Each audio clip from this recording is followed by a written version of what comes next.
जनवरी का महीना अगर क्रिकेट के सितारों की शादियों का महीना करार दे दिया जाए तो बिल्कुल गलत नहीं होगा। सख्त सर्दी में वैसे तो लोग शादियां नहीं करते, लेकिन स्टार खिलाड़ी धड़ाधड़ शादी करते जा रहे हैं। इसी माह हारिस रऊफ फिर शान महसूद शादी के बंधन में बंधे हैं और अब शादाब खान ने भी निकाह कर लिया। शादाब खान ने निकाह कर लेने की अचानक खबर दी। ट्विटर पर शादाब खान ने बताया कि अल्हम्दुलिल्लाह आज मेरा निकाह था।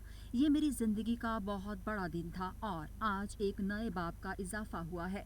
साथ ही उन्होंने दरख्वास्त भी की कि बराए मेहरबानी मेरे इंतखाब और मेरी अहलिया और हमारे खानदान का एहतराम करें।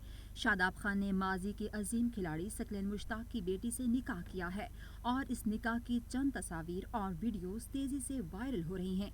निकाह में शादाब खान और सकलेन मुश्ताक की फैमिलीज भी नजर आ रही हैं। शादाब खान की दुल्हन के साथ तस्वीर इसलिए सामने नहीं आई कि सकलेन मुश्ताक की बेटी पर्दा करती हैं और इनको तस्वीर और वीडियोस बनवाकर शेयर करना पसंद नहीं है।